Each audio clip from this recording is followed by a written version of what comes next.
Hey everyone, welcome back to another video. My name's Pufftastic, but you can call me Puff. So today I'm going to be doing something a little bit different, something a little more personal and dramaful, if we're ignoring my previous video, which I guess could be considered drama, and that is a story time. So if you do enjoy this, please like and subscribe for more, because I do have a few stories from my life that I feel like would make for a decent podcast or two.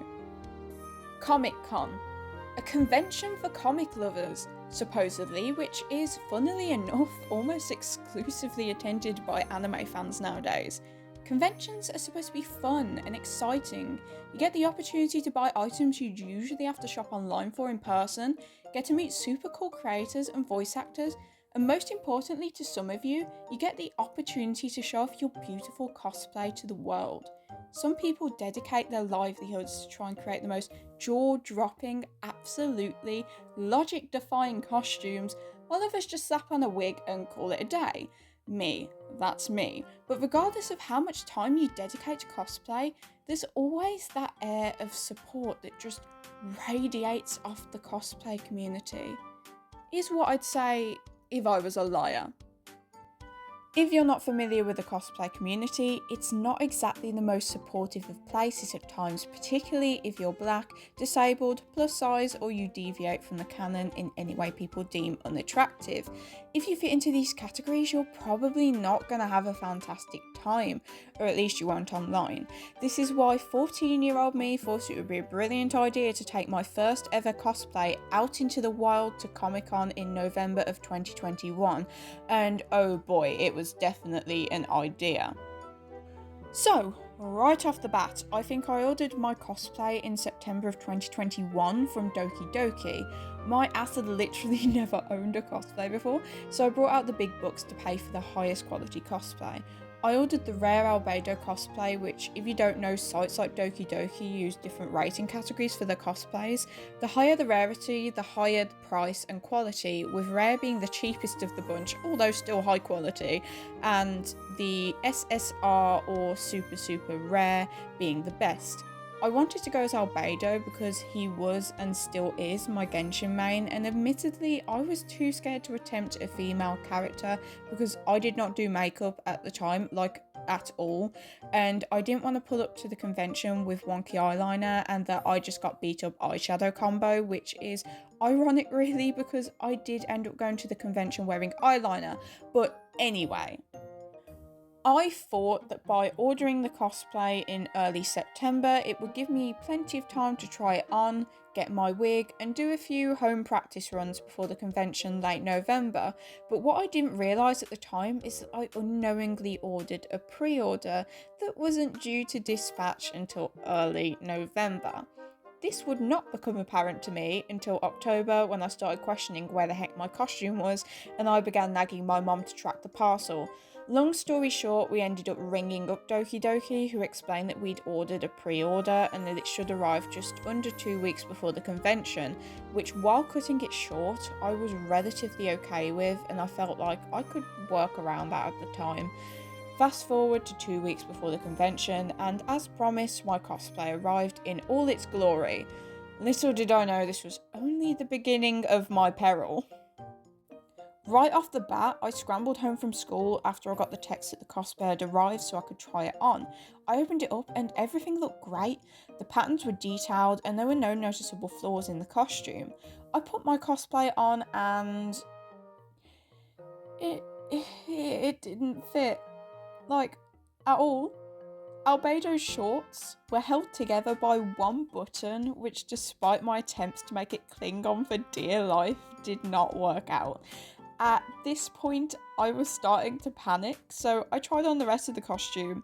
The chest piece, which, although tight, did fit, and so did the shoes, because I have teensy little feet.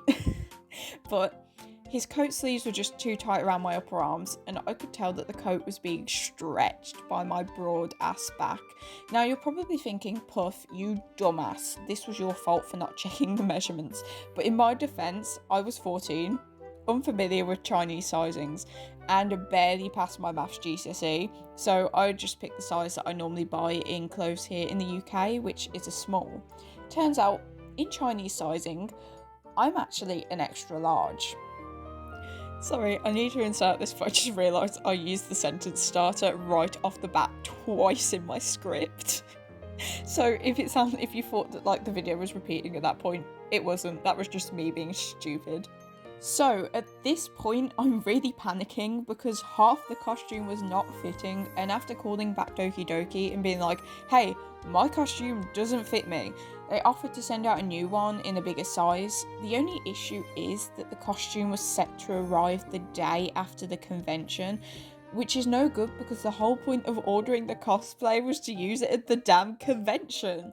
Being stubborn and stressed, I said no, I'll keep it, and decided to sort of hand-fist together a costume, combining stuff in my wardrobe already and parts of the costume which fit me.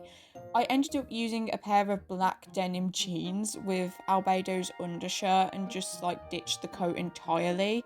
This would have looked fine if I had the figure of a 12-year-old boy, but I have curves, and that combined with the fact how tight his shirt was hugging me, it made me look like Albedo got some sort of feminization surgery.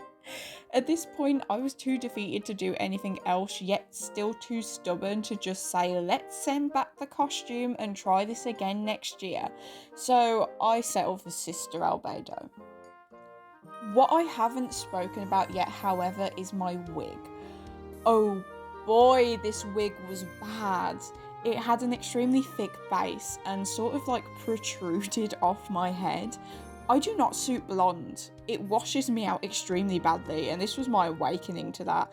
And that combined with the fact that the wig did not fit my head made me look like someone attempted to steal my hair and kind of just gave up halfway. I genuinely have a picture of this if you want to see it. Look on screen now, you're welcome. That picture was taken the morning before the convention because I'd been spending so long running around trying to patch together the actual costume. I'd gotten behind on the wig styling, which itself actually came out really well for first attempt, so I hadn't had a chance to trial the costume at all. I remember seeing the costume in the mirror and I just cried because it was so bad, but I'd gotten this far, so I calmed down and I thought, I'm going to suffer through this convention because I want to dress up like my Genshin main. And so I hopped on the train with my mom and my friend with my wonky eyeliner, poorly blended £1 concealer and foundation, and tight costume I could barely breathe in, and off to the convention we went. When I got to the convention, first person I remember seeing was this K/DA cosplayer, I think that's how I pronounce it, don't come for me. Their costume was extremely intricate, high quality, and they looked drop dead gorgeous. And I was going to ask them for a picture, but when I looked at them, they scowled at me and tried to look unavailable. That sort of upset me, but I could have misinterpreted their body language. After all, I have autism, so I'm not exactly the queen of reading social cues or getting body language correct, so I just kind of brushed it off. As I went further into the convention hallway and as I was going to check in, there was a group of cosplayers walking behind me and they were laughing, so being paranoid, I got nosy and listened in to what they were laughing about, and they were actually laughing at me and making fun of my body in cosplay. They called it something along the lines of botched, which I could agree with, but the fact that they were making comments about my body it didn't make me feel very good. Mind you, although it's genuinely difficult to tell how old someone is in cosplay, when you're 14, you basically only look a few years into puberty, so most 14-year-olds still look like minors. Meanwhile, these people look like they could be anything from 17 to 20 from memory, and if they were, that just makes their comments even more cruel because you're really just openly insulting a child like that. And I did look like a child. Anyway, I got weird glances and laughs from other people basically throughout the whole convention, and I think someone actually took a photo of me without my permission, which is an issue cosplayers have to deal with regardless, but my friend who was with me at the con just wasn't helping the situation. Now, I do want to give a bit of background about this friend. She was my best friend at the time, and we had a very rough friendship, the whole length of our friendship.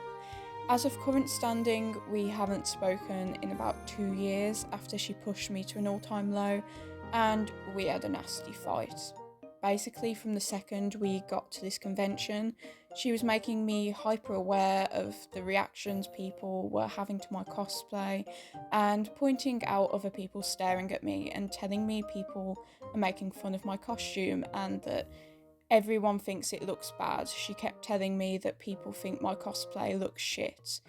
This got me hyper paranoid. Maybe I wouldn't have noticed if she didn't tell me, and I would have actually enjoyed the convention.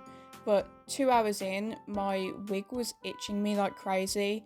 I was having some like adverse reaction to my eye makeup, and some of my accessories fell off, and I had to poorly reattach them. So I became extremely overstimulated and I began to tear up. That is when, bless their heart, this Kokomi cosplayer came up to me and they told me they absolutely loved my cosplay and wanted to take a picture with me. I agreed and they told me I looked really cool and that they loved the picture. That was such a nice grounding reaction and I still remember that kind gesture today, and I'm sorry, I'm getting a bit emotional. And I'm so grateful for the one person who showed me kindness that day. And if you somehow see this and remember meeting an albedo at Birmingham Comic Con in November 2021 and taking a picture with them, hello. I really, really appreciated what you did for me that day, even if you didn't know it at the time. Unfortunately, I could only ground myself for so long until everything going on just overstimulated me way too much, and I had to run out of the convention and I burst into tears. My mom tried to calm me down because being 14, she wasn't planning on leaving me at the convention, so she was there the whole time, and this is when my friend started to get pissed off. I wanted to go home badly because we'd pretty much been around all the stalls and I genuinely just couldn't cope there any longer. My friend got pissed off at me because she wanted to stay another 2 hours at least, and I just told her I couldn't do it. My mum felt bad for her, so offered to follow her around while I got a bit of respite in the cafe area outside the actual convention hall, which I agreed to, but she said that we couldn't do that and that I'd already ruined her day out and that she wanted to leave now too. We left the convention very awkwardly and I got out my costume as fast as possible. To sort of sum up the situation, was it dramatised by me being insecure about my costume after it went horribly wrong? Yes. Was the unwarranted bullying and mistreatment I got from more advanced cosplayers real? Yes. Does the cosplay community have an issue with accepting that for some people, cosplay is just for fun and the quality and beauty of the cosplay themselves should not incite ridicule? Also yes. I've since returned to Comic-Con twice, most recently in 2023, and my most recent cosplay was definitely my best attempt. The way I got treated by people genuinely just like wandering around the convention was like night and day compared to when I first attended, and I think it's really sad because in my case it was more of just like a series of unfortunate events which caused my costume to come out so terribly. I was also slightly more overweight back then than I am now, and I do think even that slight difference did change the way I was treated, sadly. For people who are part of minorities or those who are considered conventionally unattractive or both, they're like much more likely to be treated poorly at a convention compared to someone conventionally attractive who looks like the character they're cosplaying anyway. Well then, thanks for watching and I hope you enjoyed this, and yeah, it wasn't the best experience. Oh my god, the amount of bloopers I've had in this video, I'm going to scream. I'm not redoing another one. But I hope both like me and you managed to get a laugh out of this. I do think that the experience I had stemmed from genuine problems within the cosplay community, but I also think it just stems from like standard issues in society. But if you're a cosplayer yourself, please remember to be mindful of others and non-judgmental of cosplayers you see out and about, because it genuinely just could be their first cosplay attempt and they might also just be having fun dressing up at a wacky convention with other nerds. If you have any other video suggestions or kind of topics you'd like me to cover, comment below. If you made it this far, make sure to like and comment and all that jazz, and I'll see you next time, probably in like 2 months. Bye!